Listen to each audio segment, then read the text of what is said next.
Muy buenas tardes, señoras y señores. Hoy nos reunimos para conmemorar el 25 de noviembre, Día Internacional para la Eliminación de la Violencia contra la Mujer, en honor al brutal asesinato de las hermanas Patria, Minerva y María Teresa Mirabal el 25 de noviembre de 1960 en República Dominicana. Ellas fueron activistas, políticas y opositoras a la dictadura de Rafael Leónidas Trujillo y su asesinato fue una orden del régimen.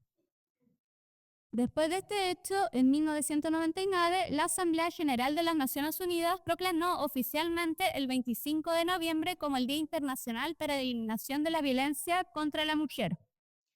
La conmemoración busca generar conciencia sobre las formas de violencia que sufren las mujeres y niñas, promover la igualdad de género y exigir la eliminación de todas las formas de violencia contra ellas. La violencia contra las mujeres y niñas viola derechos fundamentales como el de una vida digna y la integridad personal, los cuales no pueden garantizarse plenamente sin un sistema de cuidados. El 25 de noviembre es una fecha para denunciar y erradicar la violencia de género, un problema de salud pública y social que a menudo se agrava o se mantiene por falta de redes de apoyo y servicios adecuados, es decir, por falta de cuidados. Además, las mujeres cuidadoras presentan una serie de vulneraciones a sus derechos debido a la sobrecarga de trabajo no remunerado y la falta de reconocimiento y apoyo. Como muchas han dicho, se encuentran invisibilizadas. La Corte Interamericana de Derechos Humanos reconoció la existencia de un derecho humano autónomo al cuidado. Implica que todas las personas tienen derecho a recibir cuidados de calidad, adecuados y suficientes para vivir con dignidad. Esto incluye el derecho a ser cuidado, a cuidar y a cuidarse a sí mismo. Algunas cifras relevantes que es importante considerar: según datos del Ministerio de Hacienda y Comunidad Mujer, el valor económico del trabajo doméstico y de cuidado no remunerado representa el 19,2% del PIB, superando a otros sectores económicos, y el 65% de esta labor es realizada por mujeres. Además, según datos de la Encuesta Nacional sobre Uso del Tiempo, ENUD del año 2023, las mujeres dedican en promedio 5 horas y 3 minutos diarios a estas tareas, frente a 2 horas y 53 minutos de los hombres, creando una brecha de género de más de 2 horas diarias. Ante esta realidad, la Universidad de Chile ha creado una política de corresponsabilidad social en el cuidado que se ha traducido en un reglamento y manual de implementación para los y las estudiantes, y además se elaboró un instructivo de las prácticas que busca promover y garantizar la equidad de género y no discriminación en el ámbito académico. Saludamos a las autoridades presentes, al vicedecano de nuestra facultad, profesor Francisco Sotobarrientos, a la ministra de Desarrollo Social y Familia, Javiera Toro Cáceres, a directores, directoras, estudiantes, funcionarios, funcionarias, invitados, invitadas y a todo el público presente. Invitamos al señor vicedecano, señor Francisco Soto, que nos dé unas palabras de bienvenida. Gracias, Paulina. Bueno, darle la bienvenida a todas y a todos, a la ministra, a las autoridades aquí presentes. Bueno, nosotros en la facultad nos hicimos el compromiso de festejar todo, o conmemorar, mejor dicho, todos los 25 de noviembre. Pero este año, esta conmemoración tiene una particularidad, porque coincide con el reconocimiento que acabamos de recibir de un sello que se llama Sello Genera Igualdad. Esta es una distinción que otorga la UNESCO y el Ministerio de Educación a nuestra facultad, que logró implementar el 100% de metas comprometidas en distintas dimensiones que atraviesa el quehacer universitario. Con la ministra conversábamos que estas metas tienen un poco el origen cuando ella estaba en la facultad, un montón de temas que comprometían cierta decisión política y que generaban diferencias. Y yo quisiera, aprovechando que están aquí, contarles algunas de las metas que son bien relevantes y que nos tiene bien orgullosos también. Se implementaron 2 cursos de pregrado con perspectiva de género. Se elaboró e implementó un nuevo diploma en género que digamos, parte de la facultad y que permite darle formación a mucha gente que trabaja sobre este tema. Se incrementó en un 30% las investigaciones sobre temática de género, diversidad sexuales y inclusión. Y eso significó conversar con los investigadores, buscar incorporar esta perspectiva. Y yo creo que fue un éxito no solo para profesoras, sino también para profesores que no dimensionaban esta perspectiva. Digitalización y recopilación de las tesis de mujeres de la Facultad de Derecho entre el año 1892 y 1940. Este fue un descubrimiento maravilloso que en su síntesis está en el libro que le entregué también. El 50% de las actividades de la dirección de extensión, aquí está la directora, contaron al menos con un 50% de panelistas mujeres.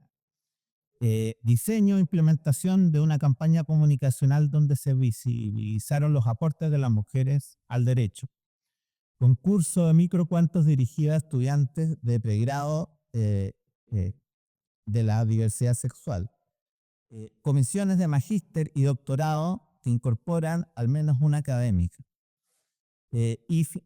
Por último, la comisión de concurso adopta criterios ante equivalentes trayectorias curriculares y desempeño en la oposición, se prefiere a las mujeres para las plazas concursadas. Así, por lo menos se ha incrementado en un 10% del total del claustro con nuevas profesoras mujeres jóvenes que van a aportar sustancialmente en los nuevos desafíos que hoy día estamos preparando. Es por esto que hoy, el 25 de noviembre, podemos conmemorar con el anuncio de la obtención de este sello y además con esta actividad tan significativa que tiene por objeto analizar la implementación de la Política Nacional de Cuidados. Para eso contamos con una mesa de lujo. Los desafíos de cuidado son cada vez mayores para los países que no cuentan con un sistema organizado para este fin. La participación femenina en el mercado laboral ha ido creciendo con el tiempo y esto, combinado con la disminución de la natalidad en el país, hace prever una disminución de las ofertas informales de cuidado. Además, la inexistencia de un sistema o programa de cuidado de carácter nacional con financiamiento asociado hace suponer que la oferta formal de cuidado sea limitada. El progresivo envejecimiento de la población, aumentando permanentemente la demanda de cuidado, porque la mayor parte de la dependencia proviene de la tercera edad y quienes en mayor proporción requieren de cuidados a causa del deterioro natural de la salud y a la mayor presencia de las enfermedades crónicas que afectan su independencia. En fin, los cambios demográficos han planteado la necesidad de un sistema y de políticas de cuidado, las que están muy relacionadas con las mujeres. Ellas buscan reconocer y redistribuir el trabajo de cuidado que han recaído desproporcionadamente sobre ellas. Esto también tiene dimensiones que se relacionan con la vía universitaria. La Universidad de Chile ha creado una política de corresponsabilidad social en el cuidado y ya comentó Paulino.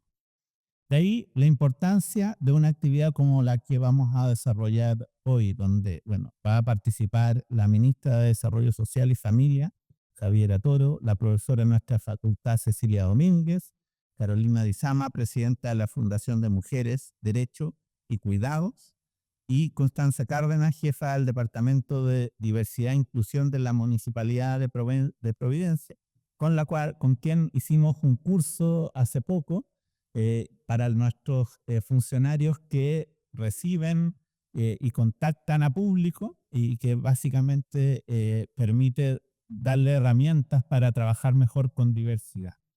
Los esfuerzos para la eliminación de la discriminación contra la mujer pueden darse en distintas esferas, como hemos visto, y son importantes todas ellas, y ojalá hoy día reflexionemos sobre estas temáticas. Muchas gracias. Muchas gracias, vicedecano, por sus palabras. Bienvenida. Bueno, el vicedecano ya mencionó a las mujeres panelistas, pero igual los voy a presentar brevemente. Hoy nos acompaña la ministra de Desarrollo Social y Familia, la señora Javiera Toro Cáceres. La ministra tiene directa relación con la implementación de la Política Nacional de Cuidados, ya que es la encargada de impulsar y coordinar la implementación del Sistema Nacional de Apoyos y Cuidados Chile Cuida, trabajando en estrecha colaboración con las autoridades y la ciudadanía para lograr su implementación efectiva. Además, así es fundamental para la tramitación de la Ley del Sistema Nacional de Apoyo y Cuidado, que se encuentra en fase legislativa y ha señalado que es una prioridad para el gobierno del presidente Boric. También nos acompaña la jefa del Departamento de Diversidad e Inclusión de la ilustre Municipalidad de Providencia, la señora Constanza Cárdenas Vizcarra, socióloga especializada en ciencia política, quien ha implementado distintos programas y planes que se han realizado en la Municipalidad de Providencia. También nos acompaña la profesora y directora de extensión de la facultad, la señora Cecilia Domínguez Valverde. Ella es abogada de la Universidad de Chile, doctora en Derecho e investigadora del Centro de Derechos Humanos de la Universidad.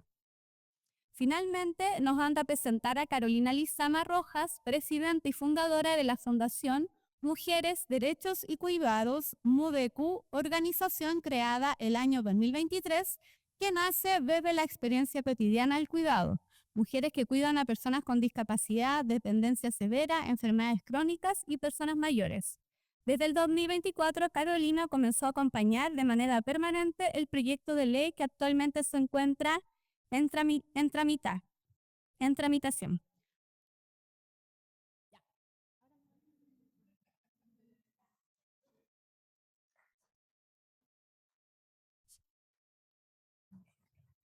Bueno, primero que tal, agradecerles que estén hoy presentes. Vamos a hacer una pregunta por persona. Tienen máximo 15 minutos para contestar, ¿ya? Queremos partir con la profesora Cecilia Domínguez para que nos cuente sobre la opinión consultiva de la Corte Interamericana de Derechos Humanos para considerar el cuidado como un derecho humano independiente, el derecho a cuidar, ser cuidado y al autocuidado. Por favor, profesora. Bueno, muchas gracias primero por la invitación. Antes de responder la pregunta, voy a decir por qué se vincula cuidados con el Día contra la Violencia contra la Mujer, porque hoy día es el 25 de noviembre, entonces nos hacemos la pregunta de por qué estamos hablando de cuidados este día. Y bueno, la verdad es que es bastante simple la razón, ¿no?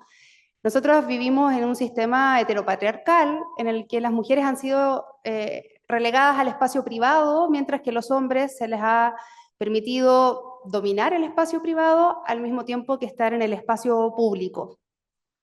Esta relegación al espacio privado ha implicado que las labores de cuidado tradicionalmente han estado siempre ligadas a las mujeres, hace 100, 200, 500 años y hoy. O sea, quiero decir, en eso no ha cambiado mucho, digamos, no hemos tenido grandes avances en cómo se produce o se distribuye el cuidado. Y este espacio de cuidado, al ser considerado un espacio peor o infravalorado, ha llegado a la discriminación contra la mujer, que lo que busca es mantenerla en ese espacio privado para que siga desarrollando las tareas que le son propias, como considera el sistema patriarcal. Y la violencia es el dispositivo que más se utiliza para mantener esa subordinación. La violencia, que por ejemplo la Convención Belém do Pará considera que la discriminación es violencia y la violencia es un tipo de discriminación, nos dice entonces que las mujeres, para mantenerse en ese lugar, mantenerse en ese espacio de subordinación, se utilizan, por ejemplo, dispositivos como sería la violencia de género o la violencia machista. Dicho eso, voy a contestar la pregunta. No me puedo solo referir a la OC, porque si me refiero solo a la OC, parece que es como una especie de callampa o de hongo que por generación espontánea, de un minuto a otro, dijo, hoy este derecho es un derecho humano autónomo, lo que por supuesto no es el caso, porque nunca es el caso en el derecho internacional de los derechos humanos. Para que un derecho sea reconocido como un derecho autónomo, muchas cosas tuvieron que pasar antes, muchos movimientos sociales tuvieron que tener lugar y muchas normas tuvieron que ser interpretadas de manera sistemática para poder realmente dar lugar a un derecho autónomo. Entonces, primero decir que el derecho al cuidado ya tiene antecedentes en lo que llamamos hard law o derecho vinculante, porque tenemos tanto la Convención sobre los Derechos del Niño, que ya en 1989 nos hablaba del derecho al cuidado, por citar una, por ejemplo, nos dice que los estados deben adoptar las medidas para proporcionar la asistencia necesaria al niño y a quienes cuidan de él. O sea, que el derecho a cuidar, a ser cuidado y al autocuidado ya estaba reconocido en la Convención sobre los Derechos del Niño. Ahora, es verdad que se genera una idea un poco más generalizada, digamos.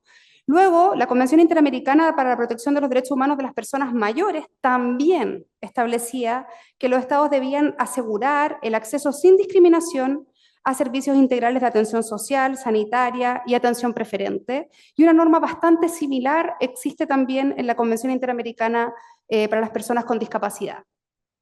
Además de estas normas que ya existían y que nosotros podemos discutir o no si son derechos específicos de estos grupos o en realidad son derechos humanos universalizables, había existido a nivel de lo que llamamos soft law, o sea, de directivas, resoluciones, normas no vinculantes, también un acervo de discusiones respecto de este derecho. Por ejemplo, el Consejo de Derechos Humanos en el 2023 hizo una resolución que se llamaba Centralidad del Cuidado y Apoyo desde una perspectiva de derechos humanos, y en ella dice que los estados deben cumplir los derechos de quienes cuidan y de quienes reciben cuidados. Por ejemplo, más tarde, en el 2024, o sea, el año pasado, la Comisión para el Desarrollo Social de la ONU aprobó un texto que se llamaba Promoting Care and Support Systems for Social Development, en el que de nuevo dice: el trabajo de cuidados no remunerado continúa siendo invisibilizado y subvalorado. Debe reconocerse y redistribuirse entre los individuos, las familias, las comunidades, el Estado y el sector privado, porque es la única manera de avanzar en la igualdad. Que también me parece que es una declaración que nos lleva a lo mismo y nos dice: debe reconocerse el derecho al cuidado, que implica abordar las necesidades de las personas vulnerables, incluidos niños, personas con discapacidad, y también de quienes proporcionan ese cuidado. O sea, esta idea de la triple dimensión del derecho al cuidado que toma la opinión consultiva, la verdad es que no es una innovación de la opinión consultiva, sino que es algo que ya se venía discutiendo. A nivel latinoamericano, en la agenda de CEPAL también llevábamos un tiempo discutiendo que para lograr la igualdad de género era esencial distribuir equitativamente el trabajo de cuidados. Y para eso debían hacerse políticas estructurales que permitieran la redistribución entre las personas, familias, comunidades, sector privado y Estado. O sea, esto solo para mostrar que esta opinión consultiva no es de generación espontánea, sino que ya veníamos discutiendo esto desde hace un tiempo, ¿no?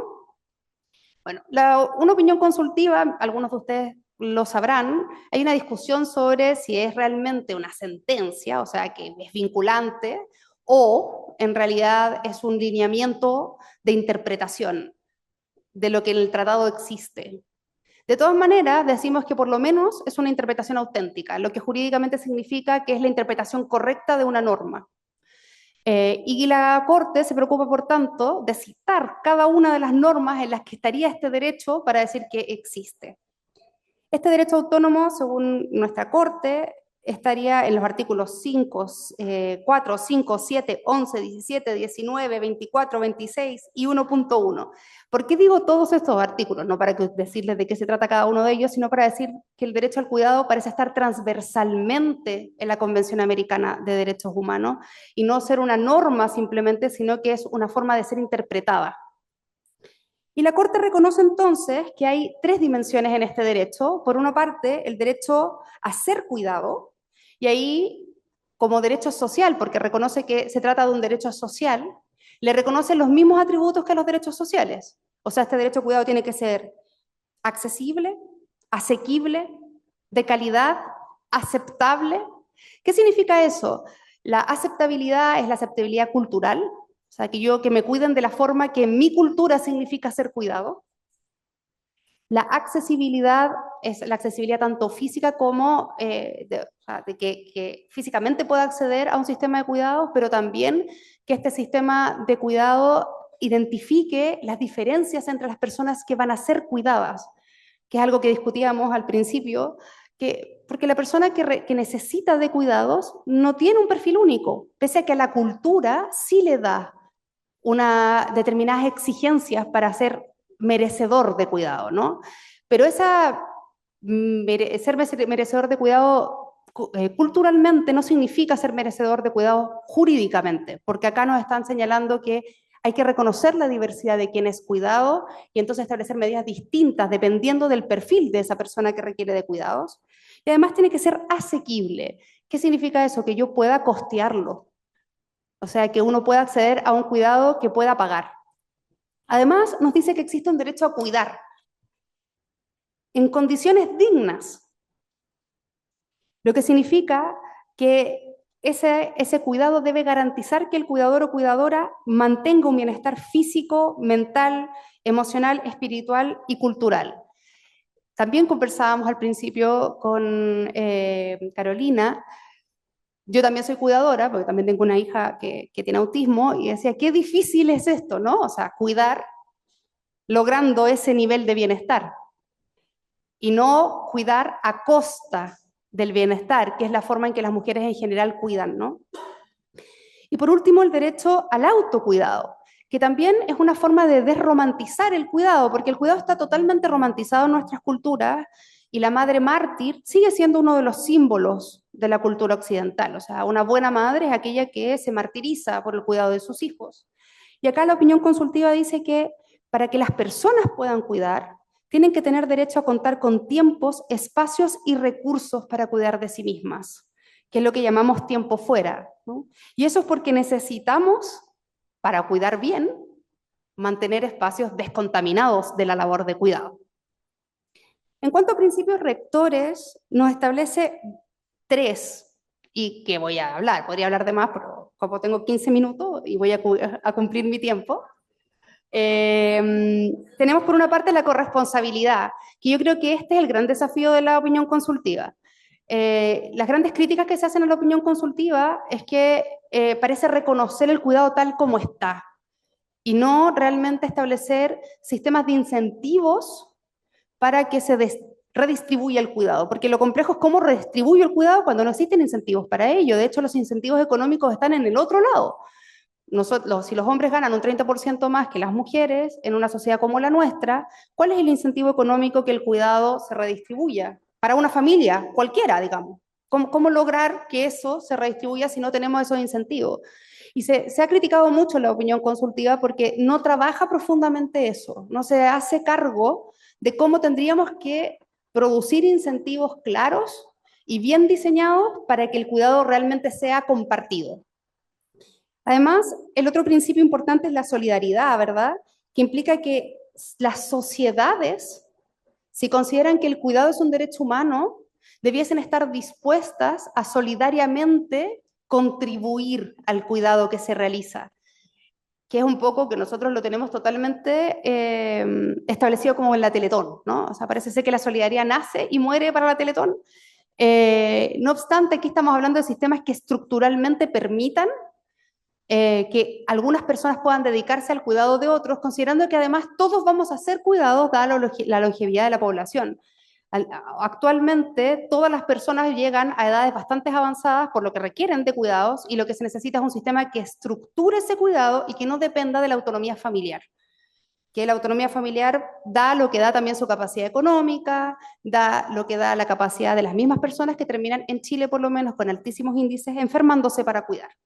Y por último, igualdad y no discriminación, que es un poco de lo que les hablaba yo antes. ¿Qué hacemos cuando parece que solo podemos cuidar a los niños buenos, a los enfermos buenos, a las personas con condiciones neurológicas buenas, funcionales al sistema y que el resto parece que no podemos cuidarlo? Y entonces nos dice que tenemos que hacer todas las reformas educativas para promover y erradicar los estereotipos relacionados con las personas con discapacidad, las personas con condiciones que necesitan de cuidados, los niños y niñas y las personas mayores.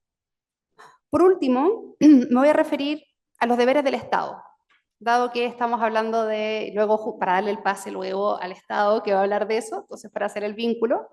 Y entonces, ¿qué nos dice esta opinión consultiva? Nos dice que los Estados, bueno, primero tienen que abstenerse de realizar cuestiones que vulneren este derecho, pero lo que es más interesante es que dice que tienen que establecer sistemas nacionales de cuidado que establezcan mecanismos estructurales que sean idóneos para desarrollar progresivamente este derecho, porque como derecho social requiero un contenido mínimo, pero yo debería ir desarrollando progresivamente hasta su contenido pleno.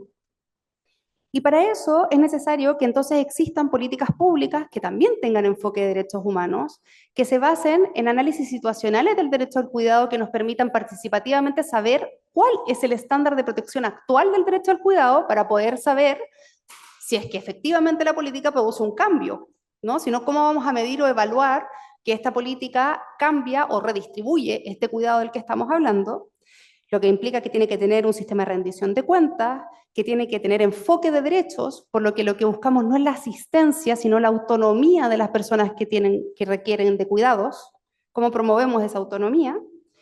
Y eso, por supuesto, implica no solo que hay una garantía normativa, que es de lo que nos va a hablar la ministra, ¿verdad?, de esta ley que establece cuáles son este sistema de cuidados, sino que también tiene que haber una garantía presupuestaria que permita ejecutar esta política pública, una garantía institucional, o sea, instituciones claras que van a luego establecer cómo ejecutar esta política pública y finalmente una garantía judicial. O sea, ¿dónde yo puedo ir si la política no se cumple, ¿no? O que no necesariamente judicial implica que sea un juez, también puede ser un procedimiento administrativo de reclamo, ¿no? No necesariamente estamos hablando de jueces. Bueno, dicho esto entonces, estos son los lineamientos que desde el derecho internacional y particularmente desde nuestro derecho regional se establecen para esta política de cuidados y bueno, agradezco mucho que me han escuchado todos con mucha atención. Muchas gracias.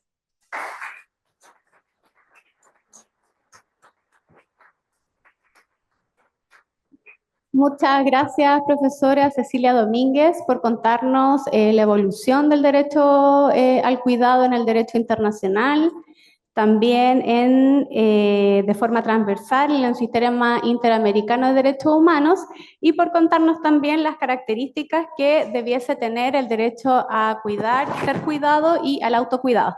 En ese sentido, ministra, quisiéramos preguntarle por el proyecto de ley que se encuentra en trámite en el Congreso, cuáles son sus características y los principales desafíos que prevé en la implementación. Muchas gracias, buenas tardes, gracias por la invitación. Yo quiero como recapitular algunas cuestiones de contexto para entrar derechamente a lo del proyecto propiamente tal, porque creo que primero es relevante ya que estemos discutiendo de esto y que esté siendo un tema bien ineludible en el debate público, en el debate internacional, académico, y que eso nos está moviendo a ir avanzando con bastante decisión. Es cierto que de partida los cuidados son básicos para la vida, por lo tanto siempre han existido, todos hemos requerido ser cuidados en algún momento de nuestras vidas, muchos de nosotros nos va a tocar cuidar, y también esto es un tema que se viene levantando desde la academia, desde el movimiento feminista, desde el debate internacional durante décadas. Si no me equivoco, desde Beijing se planteó en los foros internacionales el tema del cuidado, pero recién aparece ahora como algo que está tanto en la centralidad de la política pública, y en parte la pandemia yo creo que ayudó bastante a visibilizarlo, y que estamos efectivamente verdaderamente en una crisis de los cuidados. O sea, hay un aumento de la demanda de cuidados con el envejecimiento poblacional, tenemos altas tasas de dependencia, tenemos en Chile una baja participación laboral de las mujeres, incluso en el contexto latinoamericano, y bueno, ya hay también mucha información con la que contamos, como la de la encuesta nacional de uso del tiempo, las estimaciones del Ministerio de Hacienda respecto del valor económico del trabajo de cuidados no remunerado. Entonces, tenemos hoy día una crisis que bueno, esto es un poco ambicioso, pero cuando nosotros planteamos que nos gustaría que el sistema de cuidados se erija como el cuarto pilar de la protección social, es porque creemos que la magnitud de esta problemática es más o menos la que tuvo el sistema de salud o la que tuvimos cuando durante el siglo XX se desarrolló el sistema de salud. O sea, hay un problema que es vital, hay un problema que también tiene que ver con la reproducción de la vida, que también tiene que ver con la reproducción de la fuerza de trabajo, y también creo que hay mucho que aprender de ese proceso, porque si bien por un lado es muy rico en términos de lo que ha significado el sistema de salud como un sistema público, pero también es un sistema que dejó en un segundo lugar a las mujeres, y fue en un sentido muy predominante, en ese sentido como con la figura del hombre trabajador. Entonces yo como sitúo el desafío de una magnitud que evidentemente en un gobierno no alcanzamos a abordar en toda esa magnitud, si bien voy a pasar a lo que hemos ido haciendo, que creo que efectivamente ha sido bastante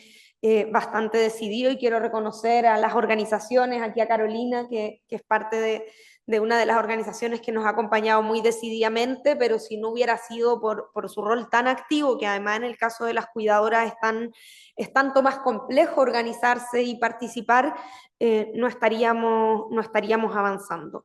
Y ahí hay tres elementos que quisiera destacar. Por un lado, yo trato de resumir lo que hemos hecho en el gobierno en tres líneas. En primer lugar, el reconocimiento, que ya ha sido un primer avance. Obviamente es insuficiente, pero ponerle un nombre, decir que es un trabajo, ya ha sido un paso bien significativo que nos permite justamente poder discutir de la política pública, y eso se hizo primero con la creación del módulo de cuidador y cuidadora en el registro social de hogares, que acredita y entrega la credencial de cuidadora. No es, y aquí sí es importante aclararlo, respecto de todos los cuidados. En particular, el módulo del registro social de hogares es para las personas que cuidan de manera no remunerada, personas con dependencia moderada o severa, si bien porque enfrentan dificultades particulares, si bien reconocemos que los cuidados son mucho más amplios que eso, y así buscamos avanzar en la ley. Hoy día ya hay 230.000 personas cuidadoras inscritas, creemos que eso es probablemente alrededor del 25% de la realidad de los cuidados no remunerados. Por lo tanto, todavía hay harto que avanzar, pero no es poco tener 230.000 personas inscritas y reconocidas. Y lo primero que hicimos con eso fue que la credencial entrega acceso preferente en distintos servicios públicos, y hoy día, ahí me miran que todavía no se cumple tan bien. Yo sé que quienes son pioneras a veces les cuesta más, o enfrentan barreras, todavía no se reconoce, todavía no se conoce lo suficiente, y bueno, prontamente esperamos que eso no sea solo no esté en base a un convenio del gobierno, sino que sea una obligación legal. Y también hemos invitado a los privados a reconocer la credencial y entregar beneficios, descuentos con la red de empresas Chile Cuida. Luego hemos ampliado la oferta pública, también con decisión, con priorización de recursos, a través de las leyes de presupuesto, fortaleciendo programas públicos que existían antes, como la red local de apoyos y cuidados, y creando programas nuevos como los centros comunitarios de cuidado, y con la política y el plan nacional de apoyos y cuidados, que involucra 14 ministerios, tiene 100 medidas, y que busca también relevar esto de que es necesariamente intersectorial, porque es tan transversal las necesidades de cuidado y se expresan en todas las dimensiones de la vida, y a veces que eso sea tan amplio hace que sea como poco asible, pero tenemos que involucrar a todas las instituciones en eso. Y ahí también eso nos ha permitido identificar algunos nudos. Yo estoy bien orgullosa de lo que hemos avanzado, pero al mismo tiempo uno ve todo lo que falta y también cuáles son las dificultades en la implementación de estas políticas, y en particular la lógica desarticulada, fragmentada en la que actúa el Estado, tanto el gobierno central como con los distintos niveles de gobierno. Aquí los gobiernos locales son fundamentales, son un brazo ejecutor de muchas de las políticas del Ministerio de Desarrollo Social, pero la desarticulación creo que determina mucho, no solo un problema institucional, también se vive mucho, y yo creo que a todos nos ha pasado como ciudadanos, pero está muy en la experiencia de las personas que cuidan y las personas que requieren cuidados, vivir esa fragmentación. O sea, cuando el Estado no se coordina, lo que hay del otro lado es que a una le toca ir de ventanilla en ventanilla, traer, o sea, yo pienso como abogada, cuando la ley de base nos dice que principio de no formalización, nos dice principio de coordinación, nos dice que no pidamos 2 veces los mismos documentos, el Estado no hace eso. ¿Está avanzando hacia allá? Sí, pero le falta todavía muchísimo en ese sentido, y ahora del lado de las instituciones públicas me doy cuenta que no es tan fácil como ponerlo en una ley, que eso efectivamente se pueda cumplir. Y lo otro es que nuestra protección social tiene un principio de focalización e incluso hiperfocalización que es muy difícil. O sea, hay programas de cuidado hace años, pero están en general, tienen una cobertura muy pequeña, muy restringida, y eso también genera mucha desafección. Y aquí esto se enlaza con cuestiones que queremos resolver en la ley, como que es reconocer el derecho al cuidado como un derecho universal. Eso no es obvio. Hoy día todos están hablando de cuidados, pero yo no sé si otro gobierno hubiera tomado la decisión de que se regulara de esta manera, como un derecho social universal, que es hacia donde queremos avanzar. Entonces, la tercera dimensión es poder institucionalizarla en un proyecto de ley, y ahí yo creo que, por ejemplo, la opinión consultiva ha sido bien relevante, y las distintas intervenciones y articulaciones de organismos multilaterales, donde Latinoamérica ha sido muy activo, está incidiendo, y eso también lo vemos con colegas de otros países, como esta articulación multilateral está ayudando a empujar la legislación en los distintos países. Y en particular, la respuesta de los sistemas nacionales de cuidado es una respuesta muy propia de Latinoamérica, que está surgiendo de acá, y eso también me tocó recién estar en la segunda cumbre mundial sobre desarrollo social. La primera había sido hace 30 años, y llevar eso también como un aporte desde Latinoamérica, porque obviamente que los cuidados son una necesidad global, pero es distinto enfrentarlo en los estados de bienestar europeos, donde ya tiene sistemas de atención a la dependencia fuerte, aunque estén hoy día en crisis, que en Latinoamérica, o que en países como Japón, con un envejecimiento poblacional muy acelerado. Nosotros vamos en la misma senda, pero que le tocó vivir esto varios años antes. Entonces, eso es una respuesta muy desde acá que estamos aportando. ¿Y qué es lo que estamos haciendo en el proyecto de ley? Que de pasadita cuento que mañana se vota en sala en el Senado, pasaría a tercer trámite constitucional, así que tenemos muchas expectativas que en las próximas semanas ya pueda despacharse a ley. Estábamos bastante contra el tiempo, pero yo creo que lo vamos a lograr, y ahí quiero reconocer que el rol de las cuidadoras en esto, había discusiones difíciles, pero nadie puede decir que está contra los cuidados, pero también obviamente hay discusiones políticas, ideológicas, donde no todas las visiones son iguales, y aún así hemos podido construir acuerdos en el Congreso. Y ahí había una relación social con los representantes que ha sido importante. O sea, me ha tocado estar con parlamentarios que en sus distritos están celebrando, cortando cintas de programas de cuidado, pero que estaban votando en contra en el Congreso, y que al haberlos encarado dieron vuelta a su voto. O sea, en ese sentido creo que la articulación social ha sido fundamental para que este proyecto avance. Entonces, el proyecto de ley busca avanzar hacia una redistribución social y de género de los cuidados. Ese es el objeto que nos ponemos, y estamos avanzando en esa dimensión, pero Cecilia lo mencionó también como uno de los principios. No es fácil redistribuir, y seguramente la dimensión, primero, no todos tienen con quién compartir los cuidados en la casa. Las familias chilenas son muy diversas, no es solamente una cuestión de género, también lo es, por supuesto.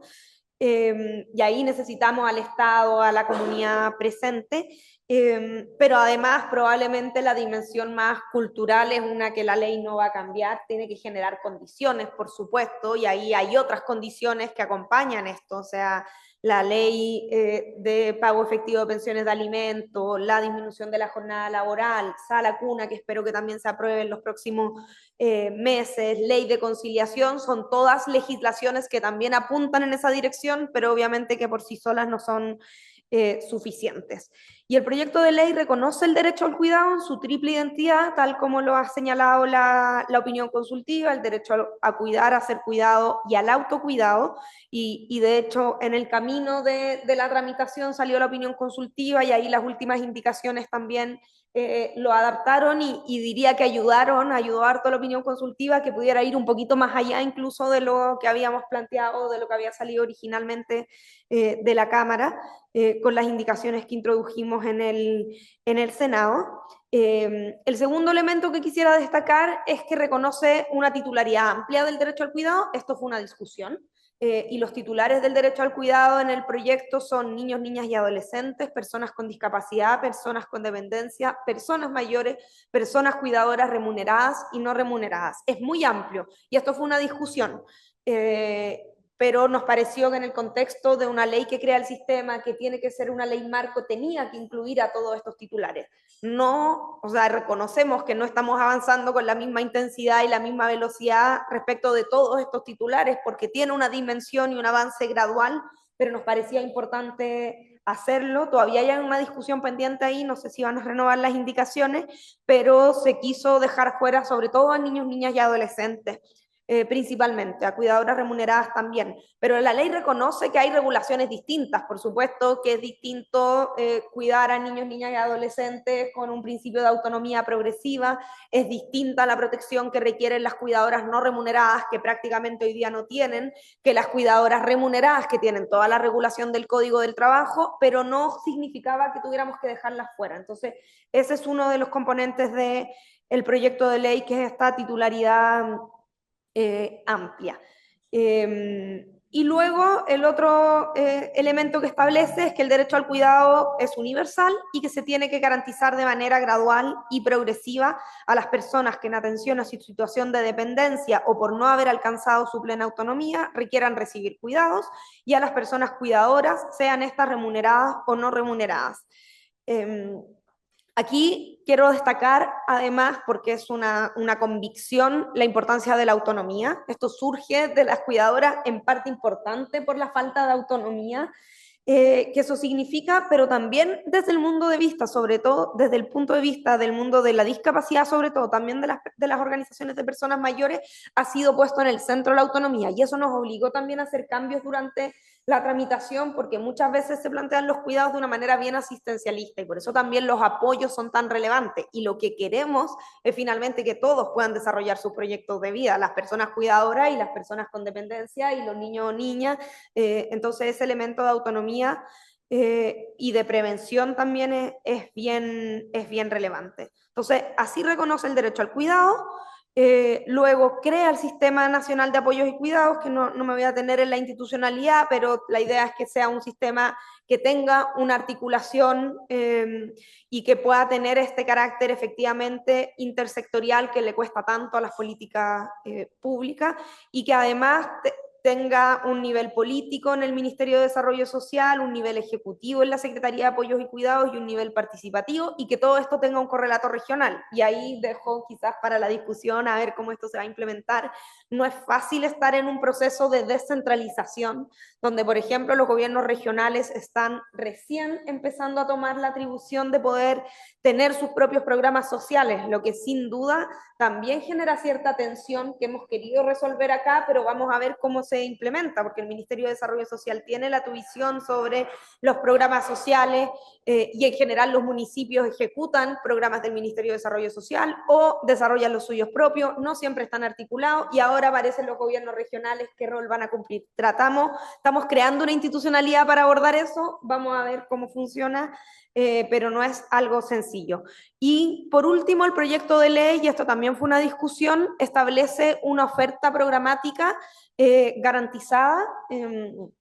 Podría no haber tenido ninguna oferta, pero nos parecía relevante hacerlo y poder dejar garantizado que tiene que haber cierta base, y en particular es un programa como la Red Local de Apoyos y Cuidados.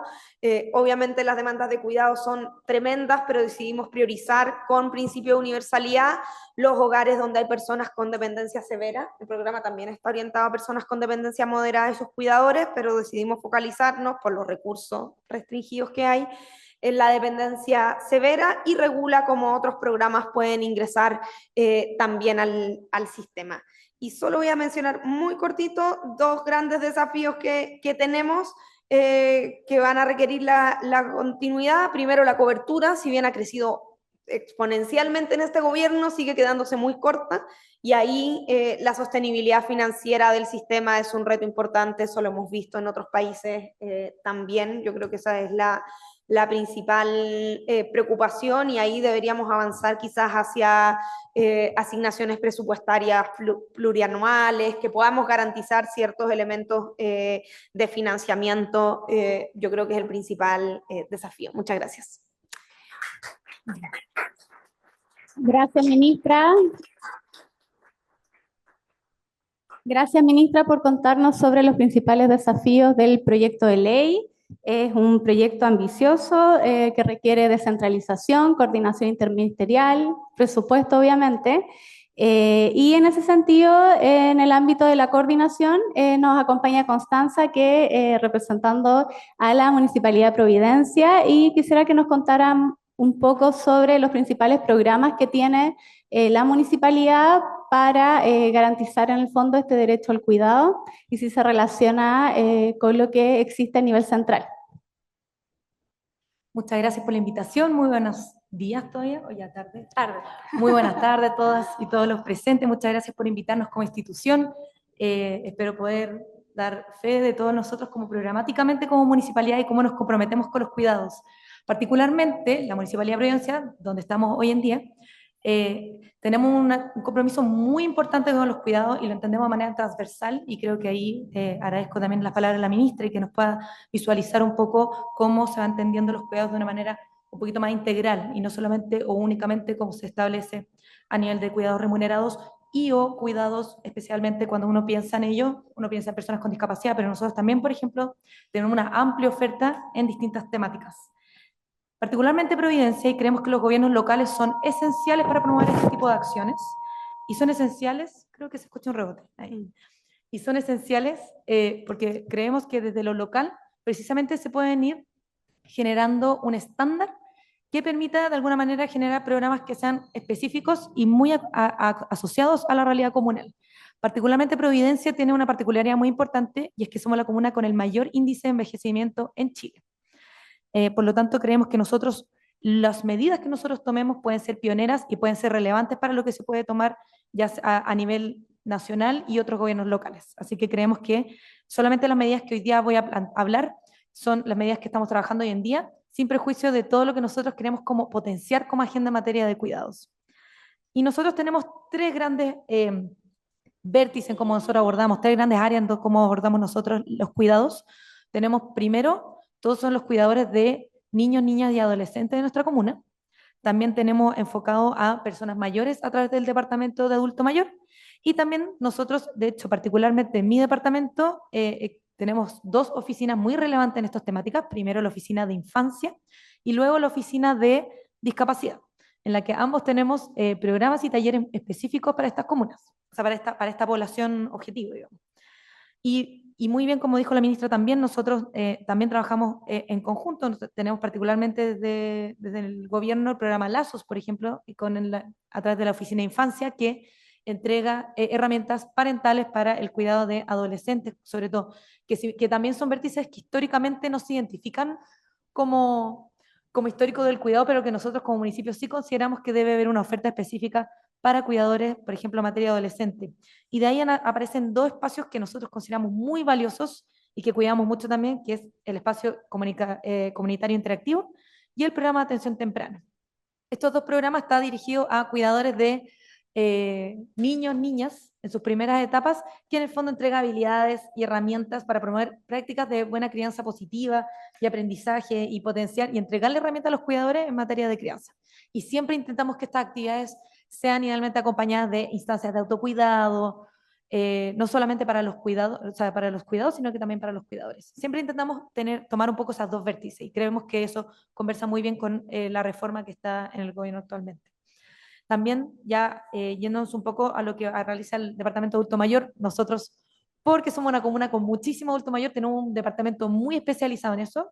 Ahora les voy a comentar un programa que se llama 60 Te Cuida, que es una jornada de autocuidado del cuidador, que son personas adultas mayores que cuidan a otros adultos mayores. Y en esta instancia se hace una serie de iniciativas, se se trabaja se trabaja en potenciar redes familiares, y se trabaja con equipos multidisciplinarios donde hacemos actividades entretenidas recreativas, al aire libre o más lúdicas, juegos de mesa, etcétera, pero también se entregan elementos de autocuidado que son relevantes o también habilidades como por ejemplo lo que es apoyo psicológico, enfermería, kinesiología. Entonces se intenta trabajar con los adultos mayores, pero también enfocando muy bien y entendiendo muy bien el cuidador también y el rol clave que tiene la sociedad en este minuto en cómo vamos generando que las personas puedan incorporarse libremente a nuestras comunidades. Y finalmente, del Departamento de Discapacidad, que creemos que finalmente lo que llega a tener un poquito más visibilidad a nivel de esta reforma, y que nosotros ya venimos trabajando hace muchos años como oficina, claro, nosotros tenemos varias actividades para personas con discapacidad y nos especializamos muy bien en temas de autismo, por ejemplo, o discapacidad intelectual. Y nos dimos cuenta de que los cuidadores siempre acompañaban a los usuarios a los talleres y programas que tenemos, pero los usuarios quedaban afuera en el fondo, quedaban afuera y empezaron a generarse redes entre ellos, ellas principalmente, y lo que nos convoca un poco más, que también tenemos cuidadores hombres, pero principalmente, obviamente, hay una balanza hacia las mujeres. Y nos dimos cuenta que ellas mismas empezaron a armar redes de apoyo. Y ahí dijimos, como municipalidad, tenemos un compromiso con los cuidados, tenemos que crearles una oferta que pueda, en el fondo, cuidar a las que cuidan. Entonces, paralelo cuando ocurren los talleres con los cuidadores, tenemos 2 talleres, que son programas que esperamos poder potenciar aún más para las cuidadoras que se dan de manera simultánea. Entonces, es como un win-win, se podría decir, porque al final también ellas terminan aprendiendo y generan estas como redes y lazos. Por ejemplo, tenemos un taller que se llama Tejiendo Encuentros, que nace precisamente con ese espíritu, que es entregarle a cuidadores y cuidadoras de nuestra comuna potenciar bienestar comunitario y entregar como herramientas muy específicas en materia de cuidado para personas con discapacidad. Y tiene beneficios, por ejemplo, en temas de estimulación cognitiva, reflexión, conexión, aprendizaje. Es como un espacio igual, bien comunitario, interactivo, que se va construyendo conjunto con los cuidadores y cuidadoras. Ellos también van levantando necesidades y nosotros vamos adaptando este espacio a esas necesidades. Y también tenemos un programa que se llama Triple C, que nos encanta, que se llama Cuidar, Comprender y Conectar. Y este es especialmente para cuidadores de personas autistas. Nosotros hemos identificado que en la red asistencial de salud existe poca oferta para personas con autismo. Entonces nosotros como oficina nos hemos especializado en temas de autismo. El equipo es tremendo en materia de cuidado a personas con autismo y ahí se entrega habilidades muy específicas para el cuidado de personas autistas. Y con eso y un montón de otras actividades, nosotros lo que estamos buscando, esto es uno de muchas cosas que vamos a seguir trabajando. De hecho, la semana pasada tuvimos un encuentro con cuidadores. Nosotros lo consideramos como el mes del cuidado. Y tuvimos una actividad donde invitamos a cuidadores tanto del Departamento de Adulto Mayor como nosotros. Y tuvimos una actividad con un desayunito y junto con AYEP hicimos una colaboración donde pudieron, por ejemplo, acceder a masoterapia, skincare, etcétera. Como en el fondo un respiro.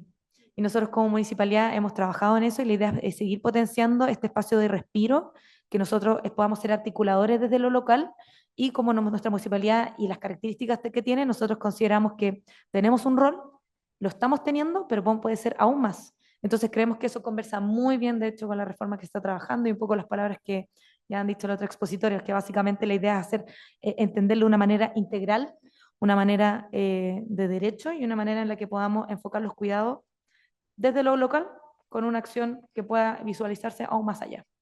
Eso, muchas gracias. Muchas gracias.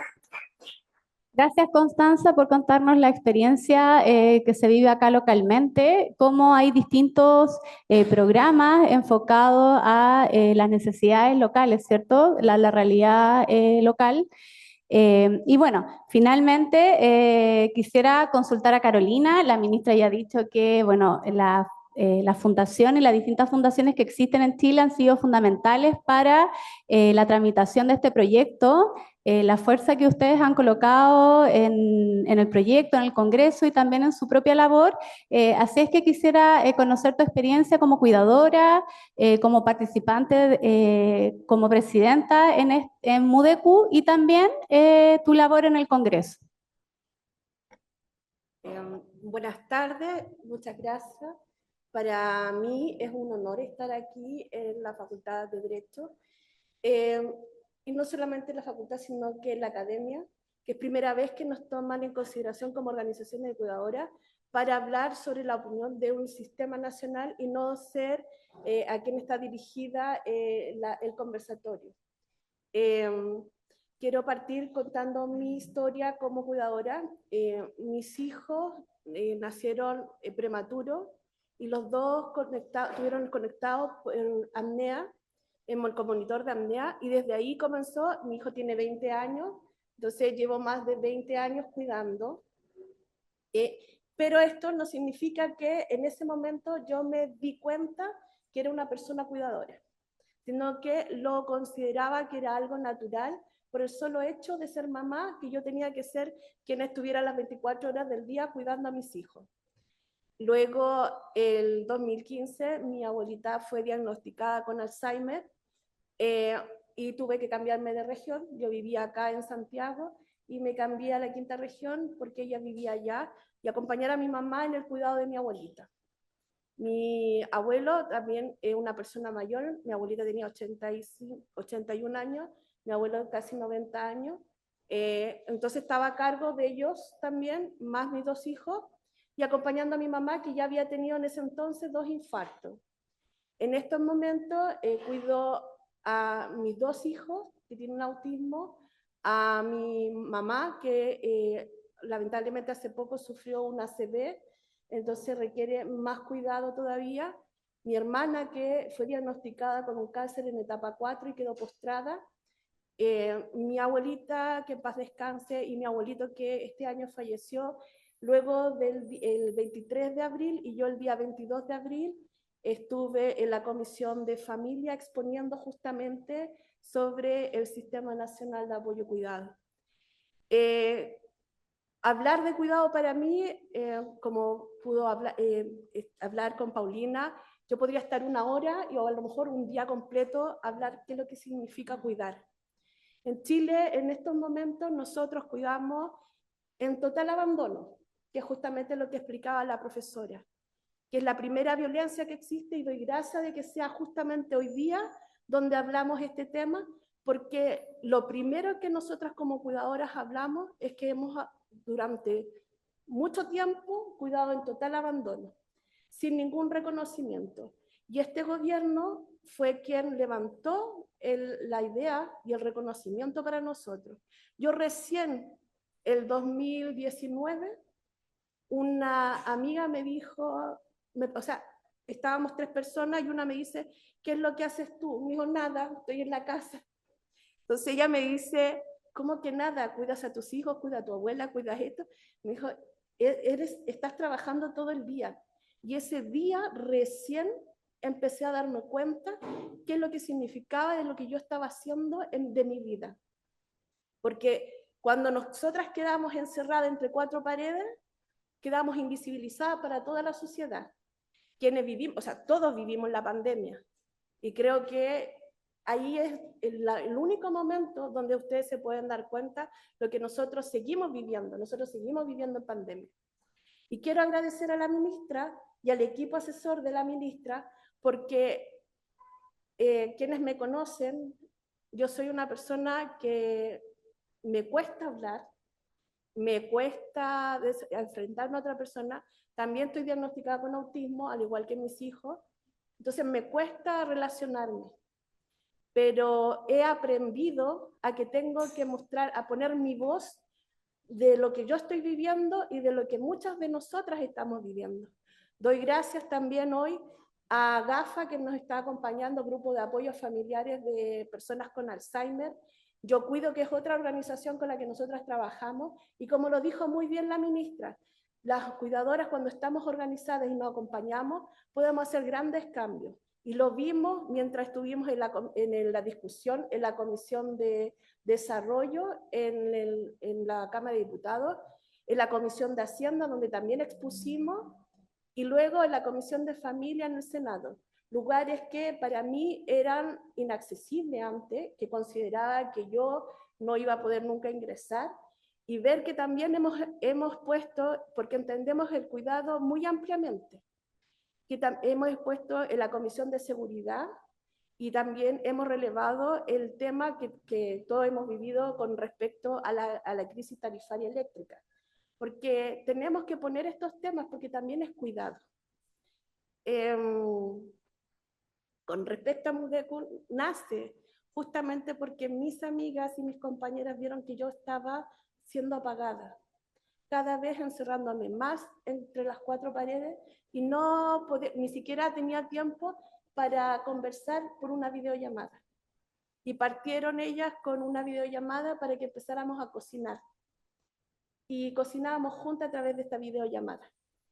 Luego de esto nace la idea para poder generar esta fundación de mujeres y nos acompañan dos abogadas, son asesoras de honores de nuestra organización. Acá está presente María Paz Guajardo y quien siempre, como no está presente físicamente, la tengo acá, Carolina Guzmán, que también ella nos acompaña y nos ha ayudado para poder exponer frente a un otro y entender de qué es lo que podemos hablar y cómo lo podemos hablar para que nos seamos entendidas. Nosotras como organizaciones que participamos juntas, unidas, nos conocen como las fantasmas del Congreso, porque estamos ahí todo el tiempo. A nosotros nos dicen va a pasar esto y nosotros estamos ahí. Mañana ya fuimos convocadas para participar en este gran hito que es para nosotros, porque sentimos que esta es una deuda histórica que tiene el país con nosotros y que agradecemos de verdad a ustedes, la academia, al ministerio y a todos que entiendan que el cuidado no puede ser solo, que tiene que ser a través de una corresponsabilidad. Agradezco también a la municipalidad que estaba escuchando de respecto de este programa que está haciendo justamente a las personas cuidadoras, que entendieron que obviamente una persona que requiere cuidado va a asistir a un programa, pero va a haber una cuidadora que va a estar ahí invisible. Y gracias por darle a ustedes, mostrarlas también y por verlas. Porque generalmente lo que nosotros vivimos son portazos, no tenemos apoyo en el sistema de salud, no tenemos apoyo en educación, pero creemos, estamos firmemente convencidas de que este proyecto de ley que está en este momento en el Congreso y que para mí, yo en enero estoy celebrando, ministro, así que confiada por favor en eso, porque lo vamos a celebrar. Viene a poner un paraguas donde va a protegernos realmente, porque en estos momentos, insisto, nosotros vivimos violencia diariamente, violencia simbólica, violencia estructural, y más que nada también quiero colocar un tema. Hablamos sobre todo del derecho a cuidar, pero hay personas que en estos momentos están cuidando a quienes fueron sus abusadores, a padres que mantuvieron el abandono mientras ellos estaban creciendo, y gracias también en este proyecto viene a dar justicia a eso, porque no puede ser que violentemos a estas personas y obliguemos a que cuiden cuando nunca fueron cuidados. Entonces, eso que quiero hablar respecto al proyecto de ley. Creo que uno de los grandes desafíos que tenemos en estos momentos es la implementación, porque no puede depender del ciclo político que estemos viviendo. Es súper importante para nosotras que esto permanezca, no dependiendo de quién esté gobernando, sino que nosotras seguimos cuidando 24/7, 365 días del año. Muchas gracias.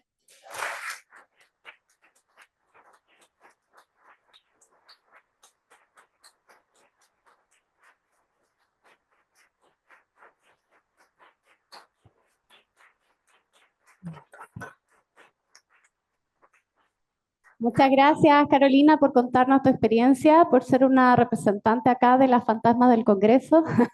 Se agradece.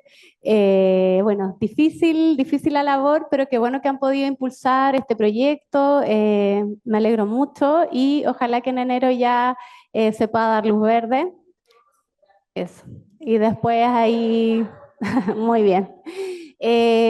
No sé si alcanzamos a una pregunta del público. ¿Sí?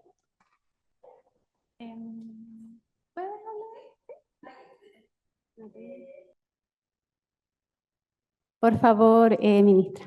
Sí, gracias. Bueno, yo creo que que evidentemente, bueno, vamos a tener un cambio de gobierno en menos de 4 meses, y eso sin duda implica desafíos. O sea, que hay muchas cuestiones que hemos avanzado y ha sido por decisión política de este gobierno. O sea, a pesar de que inicialmente aquí nosotros contemplábamos un crecimiento mucho más grande de los recursos, asociado a un porcentaje de la recaudación de la reforma tributaria que no sucedió, de todas maneras hemos hecho una priorización de recursos, un aumento importante de presupuesto, hemos hecho acciones en esa dirección, y evidentemente depende de un gobierno un poco qué prioridad le pone, qué recursos le pone, y por lo tanto ahí hay tenemos una elección de por medio, también hay una definición que no depende de nosotros, que depende obviamente de las visiones políticas.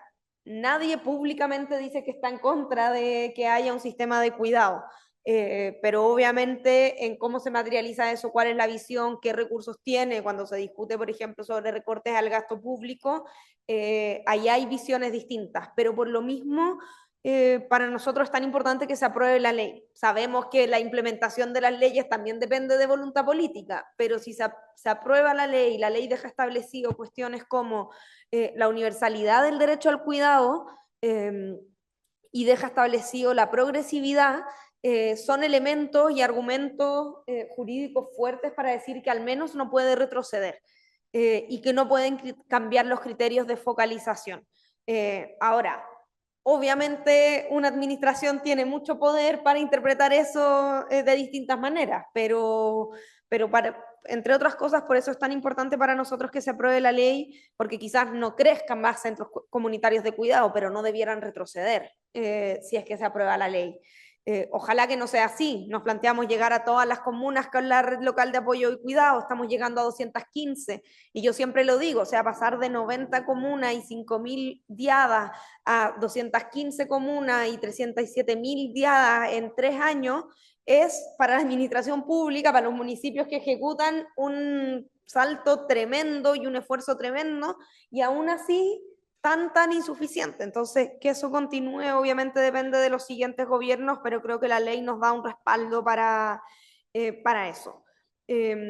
Y bueno, respecto del sector público, sin duda todavía hay elementos de desafío. O sea, tenemos una ley de conciliación en el sector privado, y está súper claro que ahí hay una materia pendiente en el sector público que abordar, pero eso también tiene que ser materia de legislación, tiene sus complejidades, pero comparto en que debería avanzarse hacia allá, y quizás destacar una de las cuestiones que decía Carolina. Lo que queremos es que se pueda escoger cuidar o no cuidar. Eso es muy difícil hoy día. Sabemos además que hay un mandato social sobre las mujeres muy fuerte. Tuvimos la semana pasada lanzando la campaña Chile Cuida esta semana, y habló una señora, que no es primera vez que escucho una historia así, pero que cuidaba a su ex marido, estaba a punto de divorciarse cuando su marido se enfermó. Normalmente no pasa al revés. Los hombres cuando se enferman sus mujeres, no digo todos, por supuesto hay muchos hombres, miles de hombres cuidadores, pero es más fácil para ellos irse, y en cambio en este caso se trataba de una mujer mayor ya que estaba a punto de divorciarse cuando su marido se enfermó y llevaba 15 años cuidándolo, y ella era súper transparente en que no lo hacía por cariño a él, y era súper transparente en que lo hacía únicamente por amor a sus hijos, y que lo hacía para liberarlos de esa carga a su hijo. Era dentro de todo, ella lo articulaba como una decisión, pero sabemos el mandato social que hay detrás de eso, y que cuando no hay servicios sociales, esa decisión no es una decisión realmente, y hacia allá queremos avanzar. Como si tuviera que poner un concepto, yo creo que aquí hay una dimensión de libertad y autonomía que tiene que guiarnos en la implementación de esto para lo que siga también. Gracias. Perfecto, muchas gracias. Muchas gracias a todas las panelistas por haber estado acá presentes, al público también. Creo que, bueno, se viene un desafío importante. Esperamos que el proyecto esté aprobado en enero, y después ya claramente viene el desafío de la implementación del proyecto, porque la idea obviamente es avanzar hacia una sociedad del cuidado, donde el cuidado deje de ser un tema familiar y se transforme en un tema social, ¿cierto? ¿cierto?, que nos afecta a todos y a todas. Así es que esperamos avanzar hacia el cuidado como un derecho, ¿ya? Muchas gracias a todos y damos por finalizado este conversatorio.